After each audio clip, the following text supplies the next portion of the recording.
back, everybody, to another podcast. Today, we are joined with Voodie Vie, also known as Susie. How are you doing today? I'm good, thank you. How are you? I'm doing great. And as I always say, if we make it through this, it'll be better. So, Brilliant. yes. It's nice to have you on. Thank you for having me. Oh, no problem. It is kind of interesting. I know you guys haven't been on FoodTribe very long. No. How long has it been? I think it's been literally about 2 or 3 months now we've been on. I think it's back in April, May time. Okay. So yeah, not long. No, I know it hasn't been that long. And I gotta say, I'm sure I can say this for the rest of the tribe as well. You guys have blended in rather well. Oh, brilliant. That's great to hear. It's because it's always interesting when a new one's rocking up and joining in. It's always a bit difficult to begin with, trying to find your way and trying to navigate round. So it's great to hear that we've blended in good. Well, you seem to fit in with the general friendly nature of FoodTribe and you know that, I don't know, just good natured people kind of thing. Yeah. And, not only that, but you're jumping in with great content. You are doing everything from recipes and articles to quizzes and really jumping. Quizzes is a big thing. No, the quiz. I love the quizzes. I'm a bit of a quizzer at heart, so when I sit there doing them, I'm like, this is going to be so cool. And it's just interesting seeing what people come back with and how their scores are as well, which is so much fun. So yeah, no, I'd love doing the quizzes and the content. Yeah, it's great. It's great doing it, and it's good having the ability to do different things as well, like with the content wise. So you've got the ability to do the quizzes and polls, and it's just a lot easier because we're on Instagram, and that's okay, but it's got a bit dull for us on Instagram, if that makes sense. There's not anything that's new and exciting, and it's just the same old thing, and it's like a bit monogamous. Suppose, but you've got FoodTribe. It's not just a community. It's like there's loads of different things going on. People are doing quizzes, people are doing this and that, and it's good fun. And that's what it should be about. Just supporting each other, having fun, enjoying what people are making, being interested in what people are making as well, because there's so many different feeds and so many different cuisines out there to enjoy. It's great. Mm-hmm. It is. It can almost become overwhelming at times. It's the constant new stuff that you encounter, and you think, well, there's not too many foods out there that I don't know about in some way. I might not have tried it, but I probably know about it. And then somebody hits you with something, and you're like, wow. What? And then you're just blown away. You're like, oh wow, and sometimes it's just people that come in and bring a whole new thing. Definitely. Like at the moment there's a big food craze. I don't know if you've got it over in America, but over here there's the whole thing of cooking pasta and then putting it into the air fryer and making crisps out of it. So in the UK it's just like a massive thing at the moment. So it seems to go through phases. Like we had the wrap phase where it's like you cut a wrap down in the middle and then you sort of fold it, like fill it and then fold it around to like a pocket. That was a big craze here. So at the moment is the pasta crisp phase that everybody's going through. Wow. So yeah, it's interesting to see what like trends come on and like what you pick up on as you're doing like FoodTribe or Instagram. It's really fun. But mind blowing stuff as well. Well, that's like I over I've been on FoodTribe going on 2 years now. Wow. And I thought that well, as I posted today, I thought like peanut butter and jelly was worldwide. I'm like, everybody knows peanut butter and jelly. In the last podcast, well, the current one, this is timeline differences. But I found out talking to Natalie that, she had never had peanut butter and jelly, didn't know anything about it. And I'm like, what? And then several other people have commented they've never had it, no idea. And I'm like, Oh, it's okay. I've had it. Don't worry.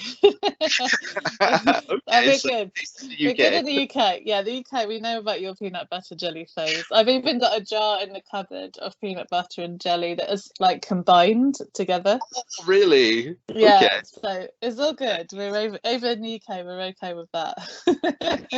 Then I find people who haven't had mac and cheese, and that just blows my mind. I'm like, Oh. how have you not had mac and cheese? You know, that's just a staple. You know. Yeah, definitely. It's fun though, isn't it?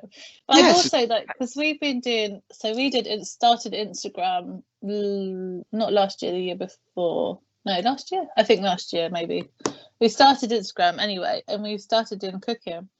And since doing Instagram, I've realised how much the world's food just basically is the same thing. It's just done slightly different. Like from east to west, you kind of get like pasta or you get noodles, and it's like it's the same kind of foods. It's just done slightly different Yep. and cooked slightly different to make a new thing. And it's amazing how the food journey that we've gone through, I've noticed and I've picked up on it and I've adapted because of it. And it's just it's crazy, and you learn so much from doing FoodTribe and to doing Instagram from other people that are foodies as well. It's Mhm. amazing. So it's crazy, absolutely crazy. And it's weird because when you do come across something where it's like, I've said it before, I don't think anything's truly an American food because No, we are built from so many different cultures. And, definitely. you know, over time, now there has been foods, and me and some of the Italians and other tribers have had it, you know, like what we call the chicken parmesan is not legitimate, you know, to what it is. Yeah, And you know that what we have here is, you know, taboo there. You don't make it that way, you know. yeah, And and it's similar in it's similar in the UK though, because we've got Indian dishes that we've created in the UK, which is nothing authentic to what Indian people eat. But in the UK, we have it. So like chicken tikka yeah, here is so different. Like I don't think they even have it in India, chicken tikka, but in the UK we have it because somebody created it, and yeah. it's the same kind of thing. Like in America, you've got the Italian versions, and it's not authentic to Italy, but it's kind of a version that's come across and it's been adapted to your country. So Hmm. it is amazing. Like, yeah, it's crazy. Crazy and amazing. It's like one of those things. If you think about it too much, it's going to hurt. Yeah, well, that's it. And you know, then they think, okay, well, we're probably the founders of the whole putting pineapple on pizza, which is a huge sin. You don't do that, you know. That really fires up some people. I don't. And you know, I don't personally. I don't mind it. I think it's a good thing. But then I like pineapple anyway, so it yeah, doesn't bother me. But I kind of get it is a bit of a wrong thing. It's one of those things, isn't it? You either love it or you hate either you accept it or you don't. It is it. one of those. But you know, we don't really have anything that is truly ours, I don't think. And but now, since being on Food Tribe, I am learning that, well, it might not truly be ours, but you know, it has adapted to. Definitely, you've made it your own. That's the Yeah. thing. You may So not have had everything that's originally yours, but you've made things that have come in your own version. So that's something to be proud of. yeah, you know, and you know, you work with what you have, and that's what a lot of the, you know, Definitely. immigrants, when they come over here, that's what they done when the country was being formed. They brought their recipes, but they had to adapt it to what was available here. Exactly. It Exactly. just kind of evolved into, you know. It's kind of like what I've been doing since going plant-based. It's just adapting things so it's to what we need it for, and that's the kind of same concept. It's just adapting. Okay. Well, thinking since you go ahead and brought that up, why don't you go ahead and tell the people out there, you know, why you went plant based and how long you've been doing it, and just a little background Yeah. So okay. So my story starts when I was 21. I went into hospital and had my gallbladder removed. So I had gallstones, had my gallbladder removed, and then after having the operation, I couldn't eat meat anymore. there. My digestive system wouldn't allow me to eat meat or heavy creams or like really high fat cheeses and stuff. So after I I kind of, like, after I had the operation, I kind of went back to eating meat, and I thought, oh no, this is not working. So I cut myself down, and then I went vegetarian basically, just to help. And I found since being vegetarian, it was really good. Like I could still have like a few bits of like egg and cheeses, low fat cheeses and stuff, and it was fine. So I was vegetarian for 10 years. And then my brother, it's kind of my brother's fault in a way, because he went vegetarian after, like, basically after mocking me for going vegetarian. He went vegetarian himself and then decided to go vegan. And he kind of said to me, why do you eat eggs and cheese? Like, do you eat a lot? And I was like, no, I don't actually eat it that much. I'm kind of mostly vegan anyway. He's like, well, just cut it out, it's fine, you're going to be all right. So then he kind of persuaded me, and then we kind of did that before Christmas, which was a little bit of a wrong thing to do, I think, looking back on it, because Christmas came along and like people bought us chocolates because they still thought we were vegetarian, and bought us things that were not vegan. So we was like, well, we've got all this stuff now, we're going to go eat it. So we kind of gave up over Christmas, and then veganuary started. So we joined on the veganuary thing, me and my husband, and both of us thought, right, this is our time to do it now. My husband also wanted to lose loads of weight because he's quite a big guy. So he thought there's an opportunity for him to change his diet, get fitter, be healthier. And for me, it was just like a simple thing of just giving up a couple of things that I didn't really want to eat or didn't need to eat anymore. So yeah, we kind of went on veganuary, started our journey, and then obviously COVID hit in sort of like the February, March time, and my husband was made to work from home, and my job was a bit up in the air, so we started doing Instagram.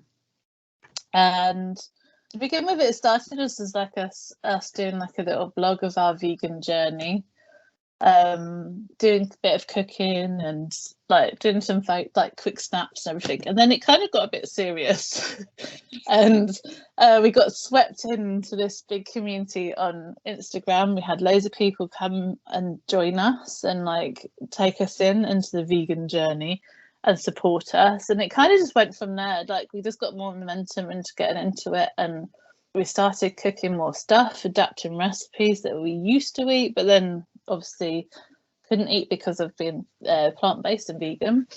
So yeah, we started adapting recipes, then we started posting the recipes on Instagram, and people started loving it. So it just got more and more momentum, and we've not looked back basically. So it's a bit different for me on a personal level because I've started from like a health-based way into vegan life. Obviously my husband's gone into like from a health-based way to try and lose weight, and I mean he's lost about 5 stone since being vegan. So it has helped, and both of us feel a lot happier and cleaner. I know it sounds a bit stupid, but we feel cleaner. Like when you're eating stuff, you don't feel like as bloated and disgusted. Like you just feel like, oh, actually I feel like I've eaten something good, because it's all fresh feeds. Like we always cook from scratch, so it's all good stuff you're eating. It's not anything that's got lots of chemicals. I mean, we do have meat versions that obviously are plant-based, which are made out of tofu or other substitutes, but generally speaking it's just a cleaner lifestyle really for us. But at the same time, we have to admit that our children are not plant-based. Yes, I know, fit of the spanner in the works, but that's because when we decided to go plant-based, my children were still eating cheese, drinking milk because they were on bottles still, and to be fair, they don't eat much meat or cheese, but they still eat it. So I can't wholeheartedly say that I'm 100% vegan, because obviously I do buy products that are dairy based for my children. But basically, when we started to go plant based, my children are at that age where they were fussy toddlers. And they knew the difference between a vegan sausage and a normal sausage. So I've had a big issue of trying to convince them to go plant-based, and I still have milk and cheese in the fridge. Meat-wise, though, we're getting there, but it's a big journey trying to persuade them, because they are at that fussy age of like 2 and 4 years old, and trying to get him to eat, generally my eldest, is a mission. He would rather go starving than actually eat sometimes.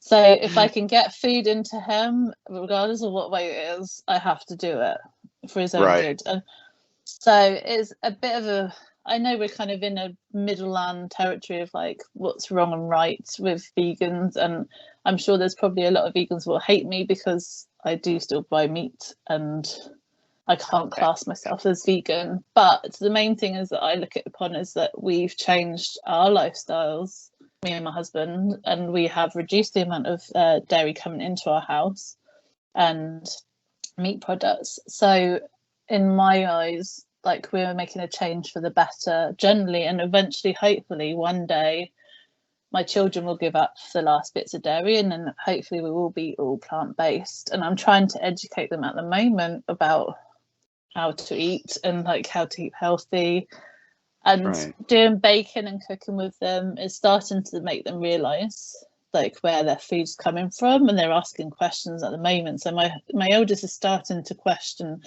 what is in his sausages and stuff, so that I'm hoping, fingers crossed, that in a couple of weeks or months' time he'll make this association and hopefully make a decision. But whatever he makes, I will stick by him. I'm his mother at the end of the day. I think he has his own rights to decide what he wants to eat and what he wants to drink. In my eyes, I feel that that's only fair as a parent. I don't want to force my beliefs on him. I want him to make his own decisions in life. Well, I think that's a good thing. I do. But on that, if your eldest, you said, is still eating, actual meat and dairy products, but you're not actually eating them, are you? No. Then I would consider you vegan. Then, I mean, what your child does is, I don't want to say out of your control, but in all reality, I do highly respect the fact that you're going to allow him to make his own choice. I do. Yeah. But no, I would still consider you vegan, and I'm sorry if anybody made it out that you was less vegan because your child still does. No, we do have a few problems with vegans.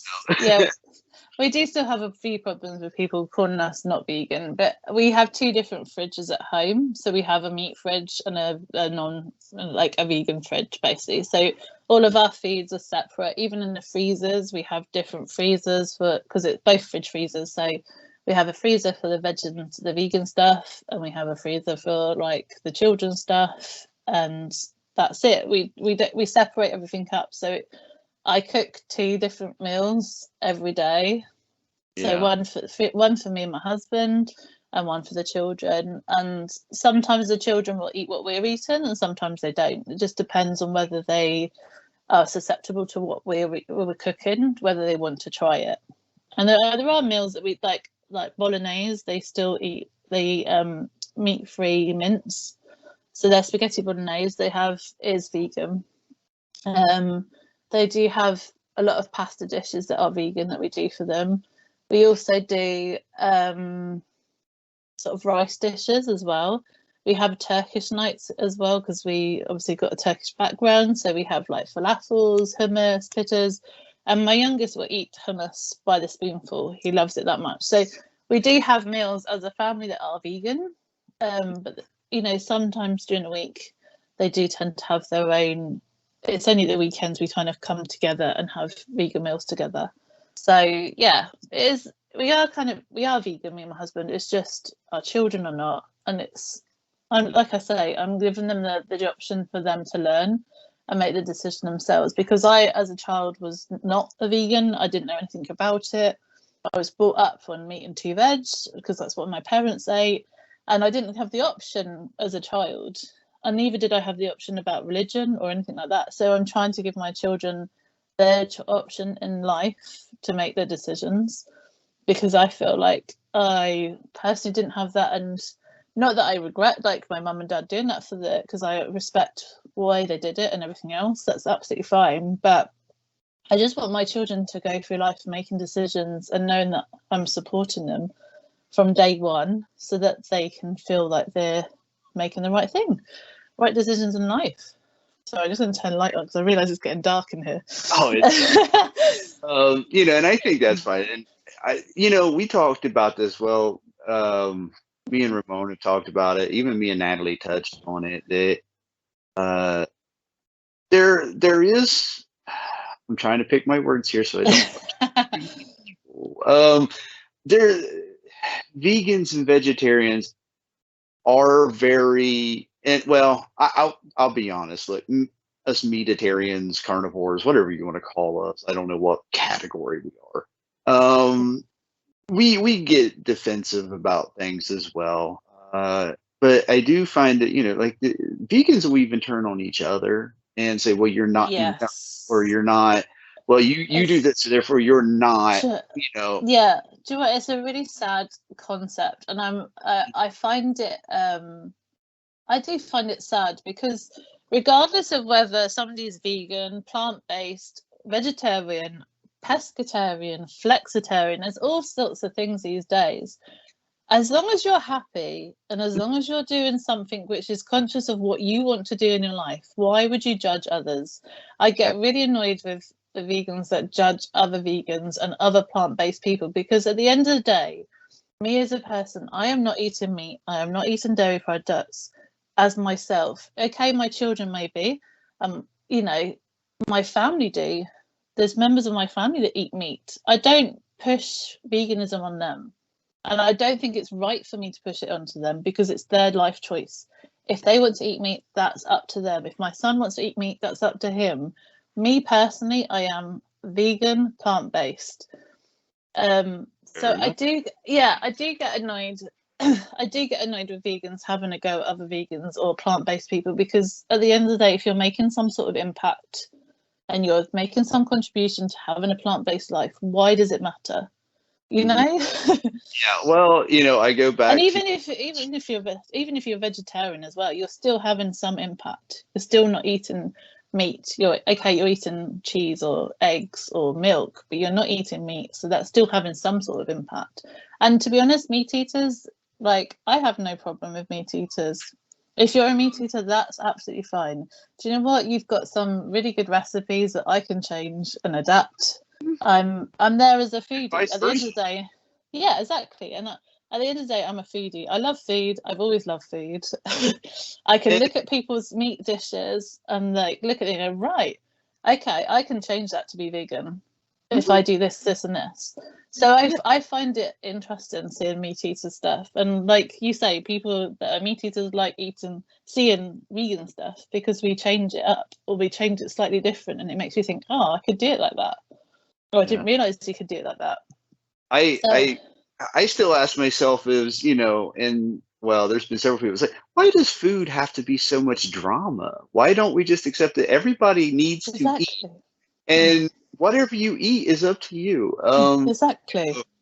Like, it's an essential. Yeah, eating's essential.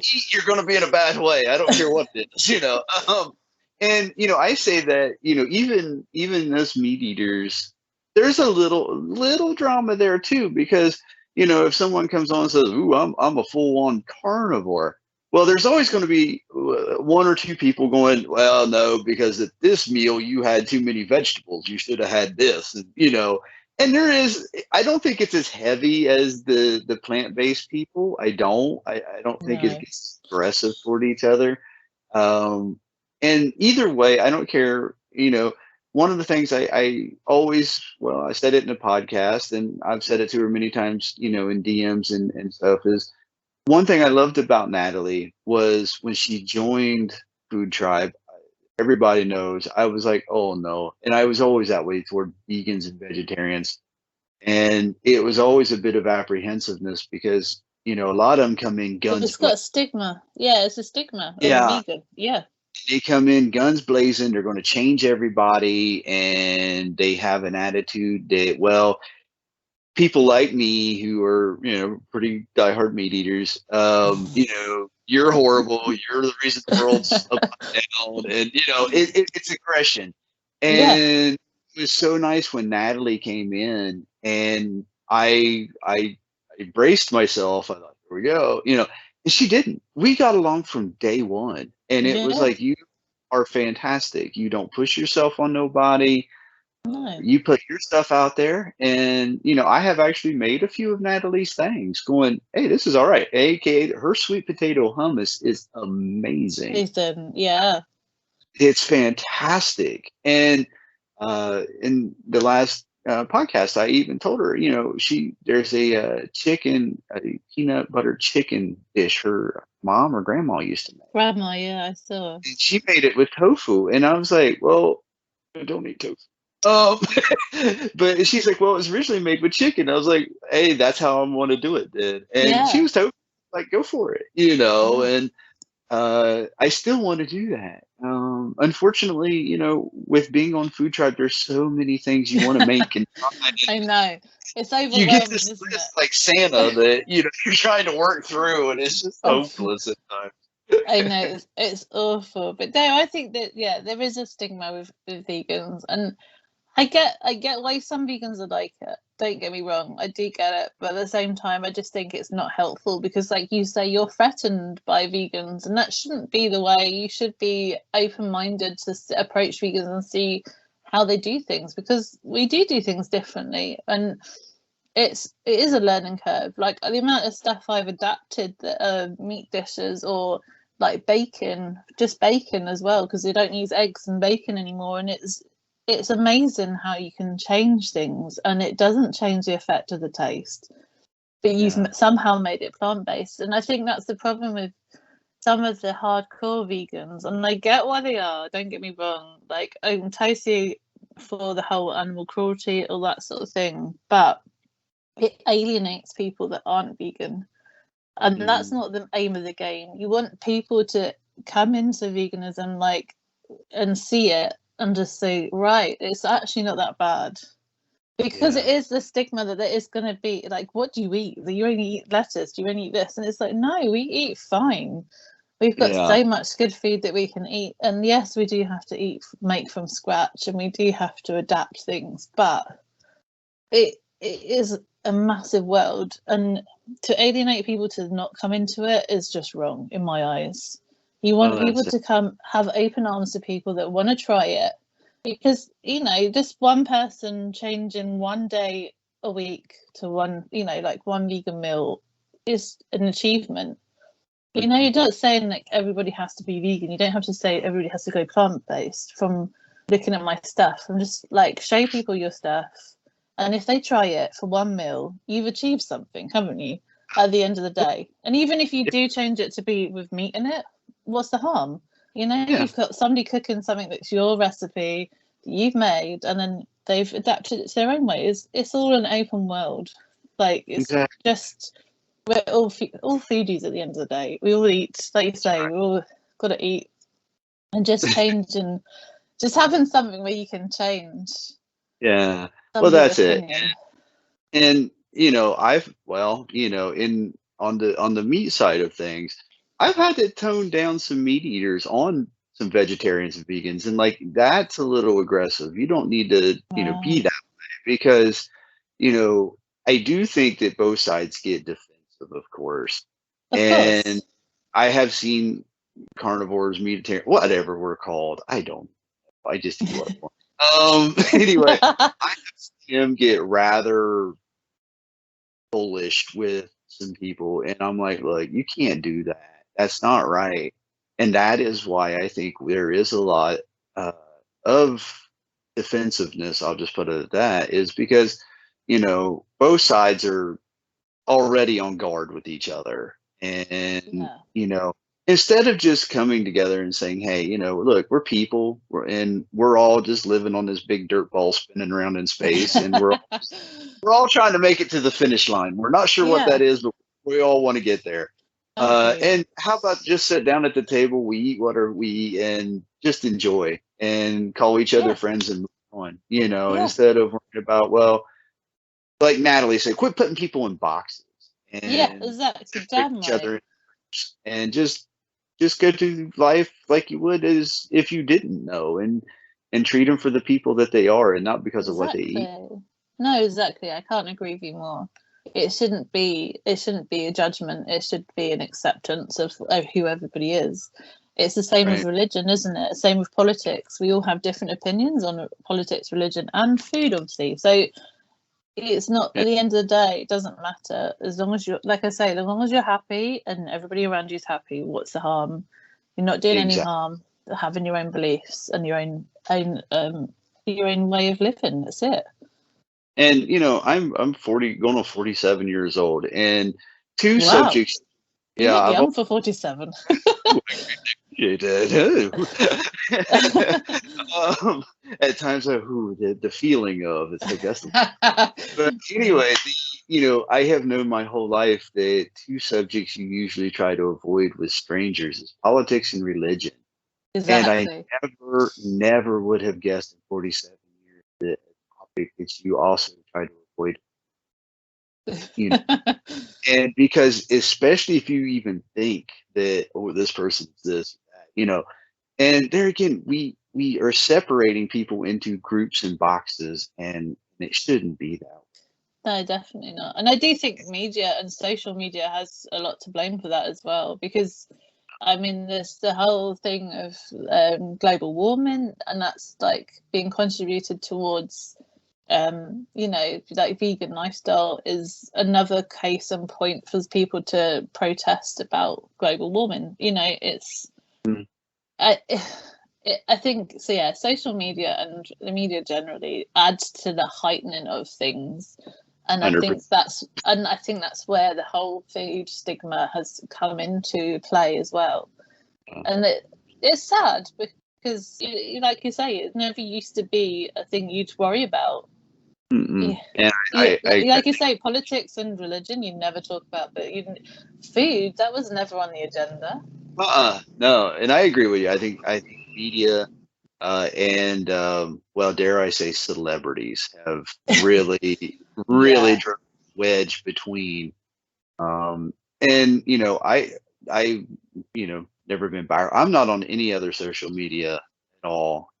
Well, I shouldn't say that. Technically, I'm on Discord, but it's a very small, and it's FoodTribe based. So yeah, anyway, the only social media I am on is FoodTribe and DriveTribe, and the main reason amazing, is because I don't have the drama of all these other social media sites. And definitely, FoodTribe, definitely. I have to say, yeah, I have to say, since joining FoodTribe, it's been amazing because there's just no worries.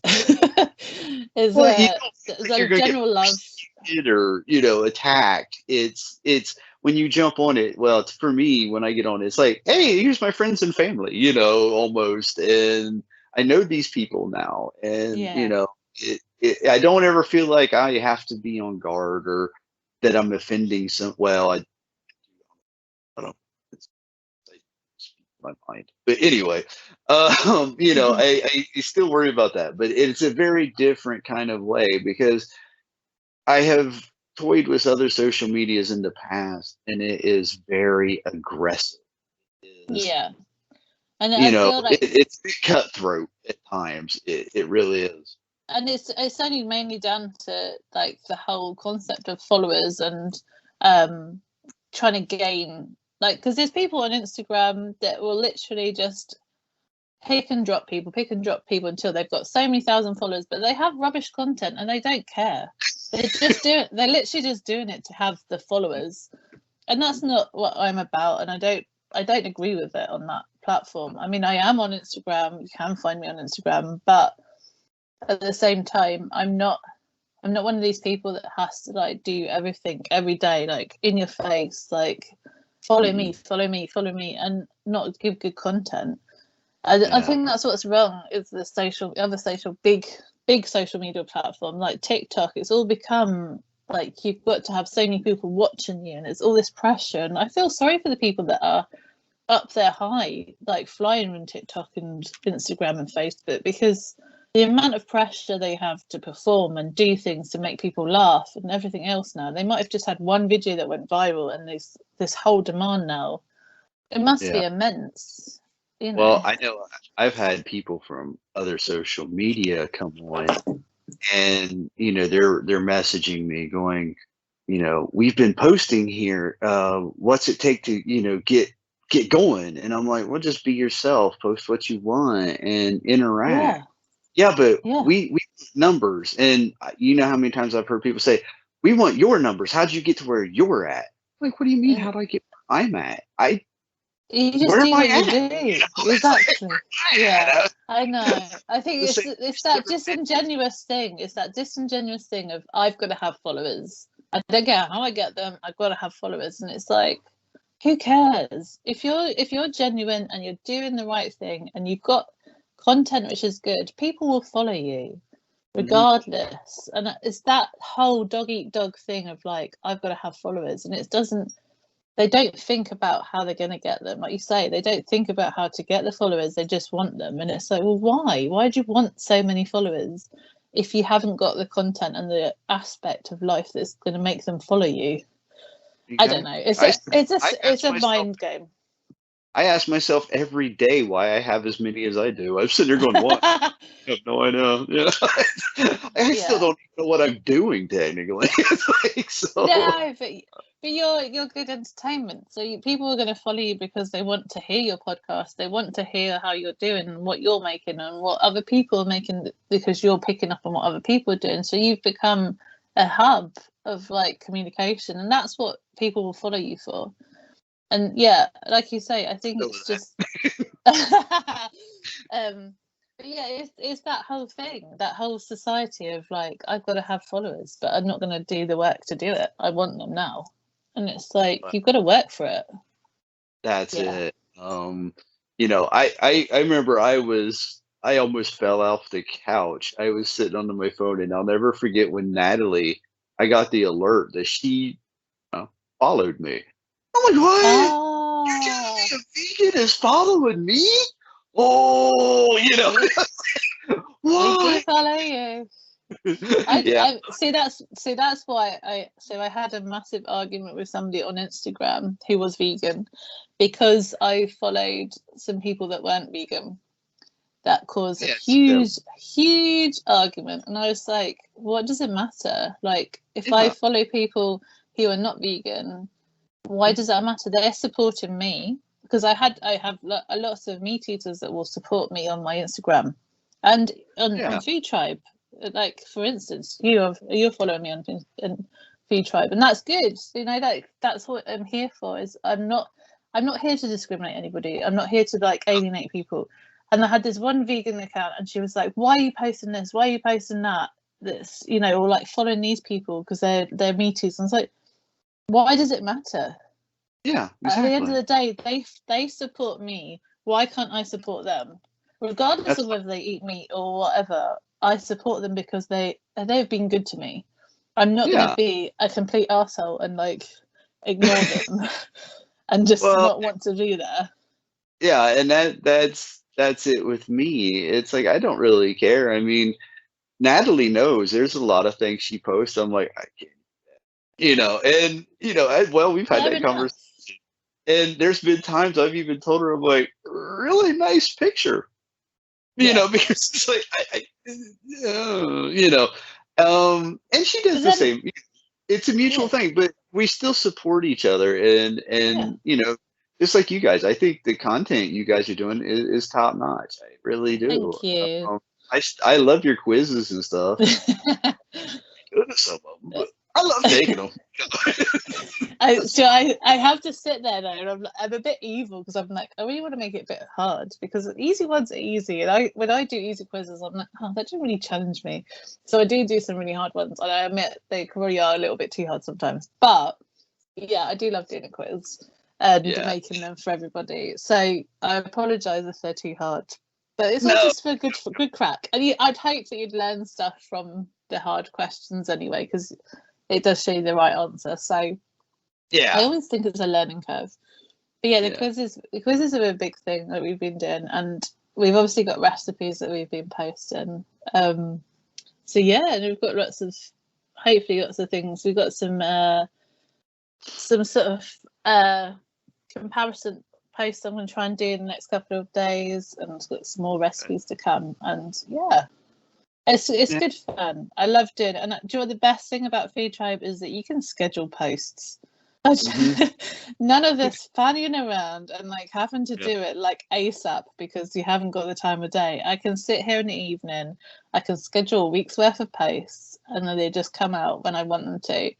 And as for a mum of two, this is like the best thing ever.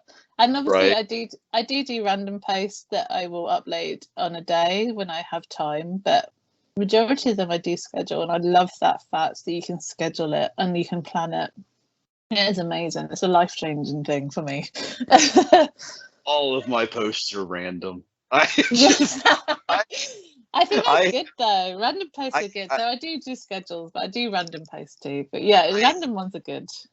I have talked to so many people. They're like, yeah, I go ahead and write in bulk. They'll write up a whole bunch of posts, either schedule them or they just put them in what we call a bank and just hold on to them. And then when they're they need to throw something up, they just throw it up, it's done. And I must be like the only person, because I try to post every day, of course. I've slacked a little. I'm down to maybe 5 out of 7 days right now. I've just been tired and different things, and sometimes I just don't feel it. One who sits down on my phone going through all my pictures and just hoping something clicks, like something will click, and usually it does. Usually, I have, oh my god, I did 3 pictures. I know it was well over 400 last time I looked, and I take pictures. Just my phone. So my pain. Yeah, I think I've got 4,000 photos on one phone, and I've got 800 on my other phone. So. So all my photos that I take of the food pictures are done through a phone, would you believe? I don't do it professionally as of yet. I've got a professional camera, but it just never seems to work as well as my old phone. So I use my old Huawei phone, and that does the job really nicely. So I've got 4,000 odd photos on that. Wow. Well, I use my phone, so I don't have a camera. Other than my phone. It has like 5 in it, but anyway, I use it, and I feel out of place with it a lot of times, because you see, well, Natalie showed me her camera, and it was like, wow, okay, I feel really amateur. Yeah, anyway. No, because I do have this one. Oh, I've got it to the side of me. I've got this one. Oh, nice. Yeah. So I do have a professional camera, but I've started noticing that, like, coming to food photos, it's a different setup you need for food photos for this camera. This camera is really good for like portraits of people, like you do family photos or anything like that, or like outside photos, taking landscape photos and all of that. But when it comes to food photos, I can't ever seem to get the right lighting and the right angle for this camera. So I'm trying to get a different camera that will work better. Well, it's a really good camera, don't get me wrong. Right. But I just find that the angle and the lighting and the way that I can tune my camera on my old phone, because it's kind of got a semi-professional setup on my Huawei, so I can change and adapt things to it. So I find it takes better photos than the actual digital camera, which is, I know, probably like every professional photographer's like screaming at me going, no, what are you doing? But yes. I have. Well, I have I'm the same way. I use a Samsung phone, but inside there is an actual food setting, and it'll adjust every photos. So whatever, like, well, for me, burgers, just what I got a reputation for. it'll focus on it, and then it'll change and defocus everything that's in the background, and Wow. just how it does that, and it is infinitely adjustable, and I have yet to master it. Of course, choose HD 16:9 4:1, and all the different those, but Yeah. it's infinitely adjustable. And I come off an old LG phone, and that's why I had to upgrade because my power button went out. So either I had to wait for my battery to die to turn my phone off, Oh or no. I will never get it turned back. It's just become one of them. If it ever dies on me, I'll never get the thing back on. So I had to buy a new phone. No. When I did, I bought one in accordance to the camera, because at that time I was getting more serious about FoodTribe and wanting to do better. Yes. Yeah. And I bought it because of the camera, and I tell you, the pictures are, and I know what you guys see, and I look at it going, well, that don't look as good as it does on my phone, and I'll be at it like, I don't know if it's the computer alters it or what. I think it does. Yeah, I think when you like a lot of pictures, when you're on your phone, it'll look one way, and then when you're on your computer, it looks completely different. Especially if you look at Instagram on your computer, it looks so much rubbish, so much rubbish compared to your phone. And it's all to do with the megapixels and the way it uploads and everything else. But a lot of photos you see on your big computer will be pixelated or blurred, because on your phone it just takes it at such a smaller ratio that when it's blown up it just doesn't look as good. So yeah, it's difficult to try and get and it is. I don't think a lot of people realize, well, there is, but I mean that the bit of stress and work that goes into taking good pictures and trying to get, when, me and Natalie had the conversation that, when you're trying not to just be, I'm going to upset, the person who just whips out their phone, takes a picture, doesn't even check it to see, is it blurry? Is it focus?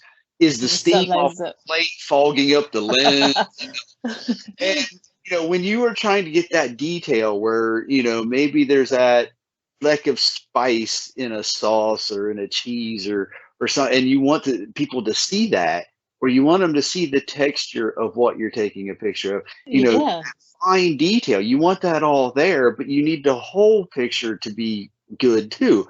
And that is a fight. And that was one of the reasons I posted what I did a long time ago, which Natalie and me had the long conversation of, when was the last time you had a hot meal? Why? Because you make the curious thing, and then 40 pictures later, a dozen setups later, finally think, out of 50 pictures, I got one good one. It's always one or two. You're lucky if you get four. Definitely it is a different thing. But I used to be, see, that was the thing when we first started Instagram. We used to be those people that used to take photo and that was it. I never used to think about it. And then the more that time went on, I was like, people can't see what I'm actually eating. They're just seeing like this like random bit on the plate, and it's not. And also, it wasn't showing it in its true colours in a way, because I hadn't taken the time to really concentrate on it. It does make a difference. The more that you've got a photo that's got the detail and got this, I suppose, the sizing right and everything else is right, the colours and everything, it makes a difference to the response that you get from uploading it. So it's worth the time and effort. But I totally get you. It's like every meal, it's gone cold by the time you eat it, and then that, or like you have to ping it in the microwave, and then it just doesn't look as good afterwards either. So when you're taking photos, you go, I'm so hungry. This is looking so good, and then you put it in the microwave, and it just goes a bit like, you just not think, as good as it was. Cold, it's fine. It's fine. I've adapted. And the other thing is that we have here is that I'll make enough for me and Adam, and I'll make mine look really good for the photos, and then you have it all just slopped on the plate, and he's like, what happened to mine? Why does mine not look like yours? And he's like, well, I didn't need to take photos of yours. I need to take photos of mine. Yeah, and then you know, I've had a couple of them here recently. Like I said, just tired, can't be bothered. And when you make that mindset and you got it in your head, you know what, this meal, I don't care. I'm not taking pictures of it. It doesn't matter. And then you just start slopping stuff on a plate. And either you go full, just it don't matter. Just throw it on the plate. I'm going to eat it now. You know, or you still think, yeah, but it should look. And then I ain't taking pictures of it anyway. I don't care. You know, and you almost can't break that, you know, because No. we've so long now that anytime you get food, you still just start thinking, yeah, but this should be this needs to be stacked this way. I'm the worst for it. When Adam cooks, he does it so different to what I have in my mind, and he's like, "What are you doing?" I'm like, "You got to do it like this because it doesn't look good like that." I'm like, "Don't put those two together. Do them separately so it's separate on the plate." I get really bossy. He hates me when I come into the kitchen because he's like, "I'm just trying to cook dinner for us. You don't have to make it artistic." And I'm there just edging. Because I'm the one that takes all the photos and I'm the one that plates up. So I have that artistic mindset of like, I want it looking like this. I've got it in my mind what I want to plate up and how I'm going to position it. And he gets so annoyed. One of the things I was going to ask, is it something, you know, are you both doing pictures and cooking and setups, and you know, is it a joint thing or is it more one-sided than another? Or? It's more me, but he does do cooking. And when we first started, we obviously had a bit more time. So when we first started in Instagram, we did lots of videos, and Adam was hosting a lot of the videos and doing cooking in the videos. We've got a YouTube channel which we have not updated for a very long time, but when we first did it, we had the YouTube channel and he was doing the videos on that. So he was like the front man because I'm a bit camera shy. The more that I've gone on to Instagram, the more lives I've done, the more interviews I've done, I've actually got a lot better. I used to hate being on camera. So he used to be the front man for me. But he used to do cooking, and then he got really busy with work, and then I stepped up and went into doing it all. So that's when I started doing all the camera work and all the more professional stuff. And then I'm also quite a keen baker. So throughout my life, I've always baked. And so I started this big thing of doing vegan baking, and that kind of took off. And yeah, I think mostly it's me now, but Adam still comes in. He'll still do cook the odd meal to help me out, or he'll say to me, "Oh, I really want to try doing this recipe." And he'll work it all out, and then he'll do it, and then I'll plate it up and take the photo. So sometimes it's both of us, and then sometimes it's more me. It just depends on like what's going on with our family, like what's happening, the boys, or like what's going on with his work or my work. It's kind of was like we juggle between the two of us, and we make it work. But yeah, it has. Yeah, exactly, and there are lots of recipes that he's done as well that are on our page. So that's the main thing. Like we're together in it, and that's He's my comfort blanket, I suppose, when it comes down to doing it all. Because you know, after doing this for a while, I always feel bad for the families where just the one person is doing it, you know, and they're the cooks, they're the photographers, they're the one posting. And the rest of the family just does, well, family stuff or whatever, you know, they're doing their own thing. And, you know, like Natalie, she was talking about, you know, well, her husband, you know, doesn't really participate in anything. She's the one that does everything. And, you know, so she's like, he gets upset some with me sometimes because, you know, I just got to give him food so he can go eat and I can get my photos done. And, you know. Yeah, sometimes it's like that with us as well. Sometimes, like, my husband's working so much, he's like, just stop doing it. Stop doing a photo. I just want to eat. And I'm like, okay, you just eat yours and I'll do what I'm doing.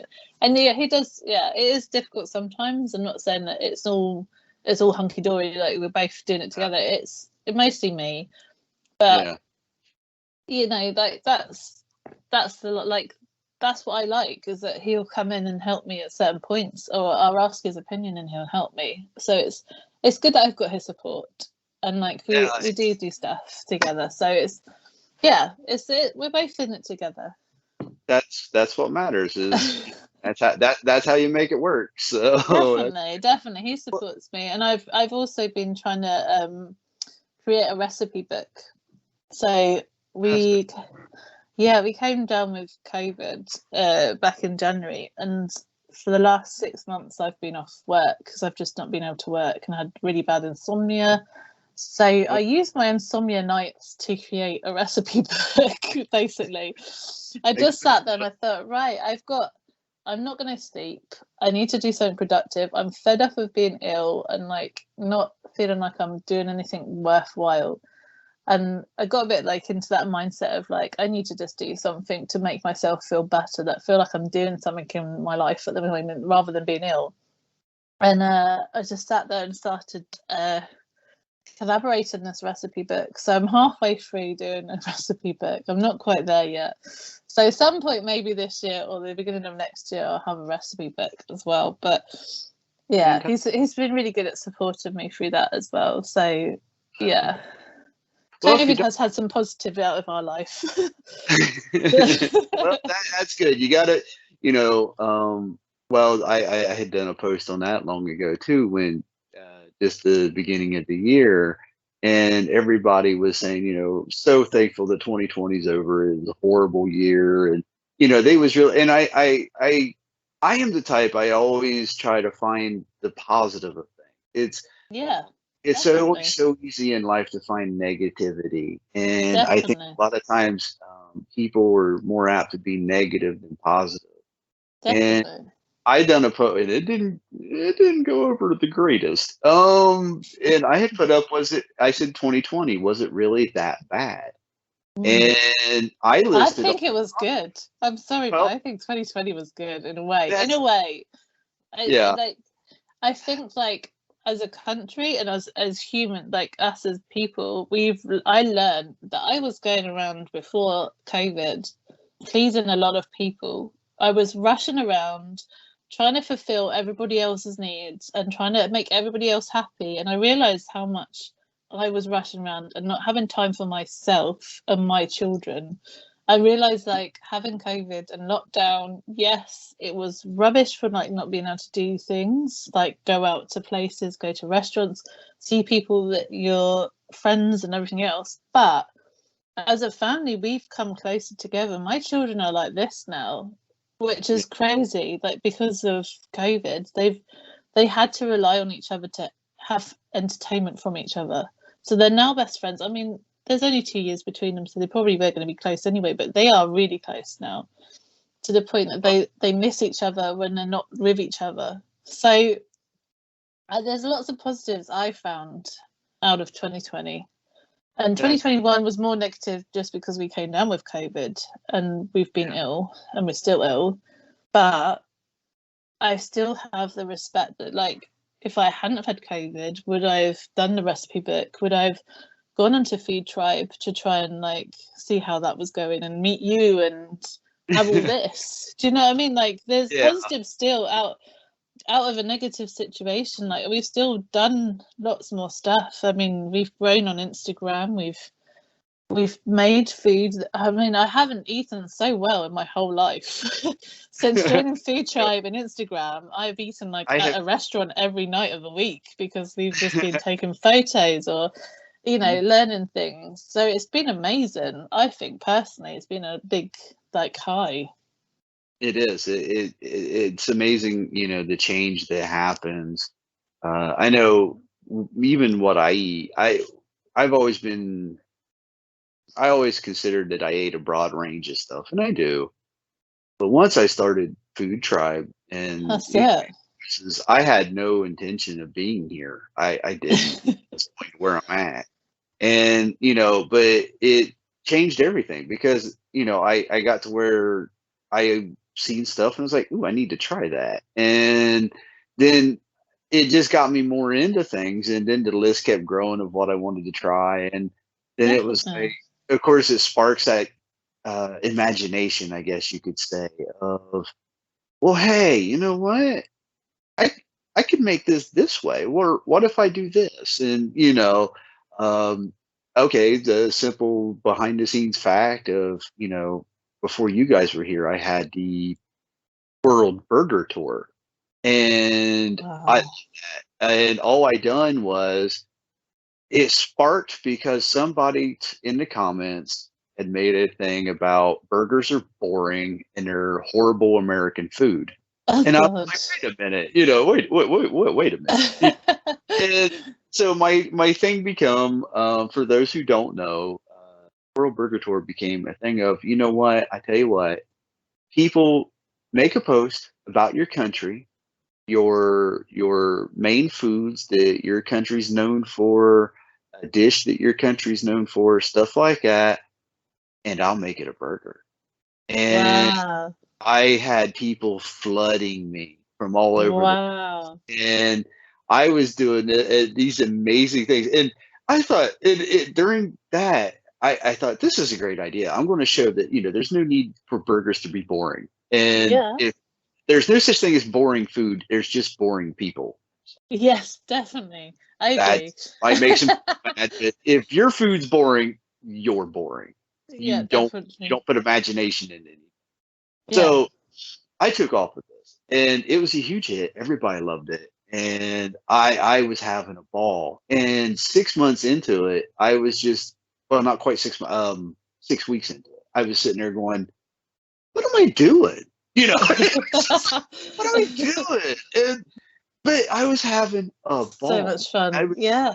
I, People would send me these dishes and ideas, and then I was sitting there going, how do I do this? How do I turn this into this? Yeah. And I love the challenge of it, and I found it fascinating, and I ate so much good. I had That's the so main thing. Yeah, and It's so so good. and that's where a lot of the nicknames came from, was because of that. And it just continued, and now I just do it with everything. I'll see something and it's like, it don't have to be burger related. I just, I see something and it's like, "Hey, try that," or it's, "Hey, that's a great idea, but," and next thing you know, you're off on your own with it. And that, it's just how things happen. And now I realize I think of things completely different. And not only that, but you start to get in touch with, yeah, I am a burger person. I didn't realize how it was until Tribe. I knew I can always eat a burger, it's fine. But once I joined Food Tribe and I started getting into a lot of things, and certain characteristics you start to realize even about yourself that you didn't Yeah. totally put into focus before. Yeah. And I done the shawarma burger, and that's just exactly what happened. I was Wow. sitting there going, I guess I was going to try chicken shawarma because several people had done posts on it, and I was like, that sounds fantastic. And I went into the drawer to get chicken, and Yeah. I come out with a package of hamburger, going, I guess this is going to happen now, and it turned into me That's making a burger instead of chicken shawarma. It turned into this shawarma burger, and I was like, that's amazing. no, Oh. I have a burger problem. I starting to come to grips with. I could think of worse things to have a problem with. But Yeah, yeah, it's good though. It's good. yeah. It's we used to we host on Instagram some challenges. So we've done like chickpea challenge. We did a watermelon challenge. Nice. Um, we did like a protein challenge. You name it, iron challenge. We've done it, but it was so good. Like the watermelon challenge was my favorite of all time because we made watermelon steaks. So Okay. you can roast watermelon and it will carve like a steak and it looks like a Oh, steak. It's like a mind blown oh, thing. wow. I thought you said Um, watermelon mustard challenge. I thought, oh, okay. watermelon mustard. That sounds cool. And we did Well, like I done that one. It's better than you think, actually. is So, it? I might have to yeah, I try that posted now. that. I done a post on that, about a month ago on FoodTribe. Oh, I'm gonna have Maybe, to look back and get it. and because Ben Willem had put it up on. It was a craze on TikTok, and it was going. TikTok craze. Yeah, and then it snowballed from there. He put it up, and I had seen a. This is how things snowball on FoodTribe. I seen it on YouTube. Emmy done a video about it, and I watched her video, and I said, "Why in the world would you ever want to do that?" Because to me, it's just bonkers. Yeah. And Jane Fife had put a post up talking about Emmy's video, and I'm like, "Is this really a thing?" Then had come out and said, he'd done a post about it being a TikTok craze, and by that time I'd already bought a watermelon, and I thought, and then it turned into, well, I guess actually it turned, Darren had done a thing on it, and he had made a tiny little video about on FoodTribe and said, it's not bad. He done a whole grain mustard, and he said, it's really not that bad. Well, I had to do it then. So, yeah. Amazing. So I might have to look and try that one. That's the one where, like I said, FoodTribe will get you into some stuff. I love that. John's trying to get me to eat crickets because, well, for the love of the tribe, Doug. And I'm like, nope, ain't gonna happen. I love y'all, but I ain't eating crickets. So, I guess if you don't mind, we can jump into a few questions. Yes, do. Tribers one answered. But since you're vegan, I have a couple extras to throw in. I ask them to Natalie. I figure I'll ask them to you. Mm-hmm. With going vegan, is there any food that you miss that you still crave? No. Okay. So because I've been vegetarian before for like 10 years, I think I kind of got it all out of my system then. But even when I was, do you know the thing that I was really worried about is when I was pregnant that I would crave meat or like crave something that was dairy, but I didn't. It was really bizarre. I remember when I was pregnant with my eldest, I craved pomegranate juice. And I went mad trying to find pomegranate juice. I went in every shop and I finally got a massive bottle. I paid like £5 or probably about $6-7, I suppose, out there, but for a big bottle of it. So yeah, like I don't think there's anything that I particularly crave because also I've learned how to adapt recipes. So my biggest thing when I was a child, every year my mum would be like, what do you want for your birthday meal? And every year I'd say spaghetti bolognese. But because there's meat substitutes now anyway, I don't have that craving because I can do spaghetti bolognese here just as good vegan as it is meat. So there's nothing that I really crave, unfortunately, just to annoy you. No. That's fine because well, I'm going to use Ramon as an example. Now there again, like his medical forced him to either give it up or die. Yes. So he gave it up, but he'll tell you that he every day craves ribs. He said, I loved ribs.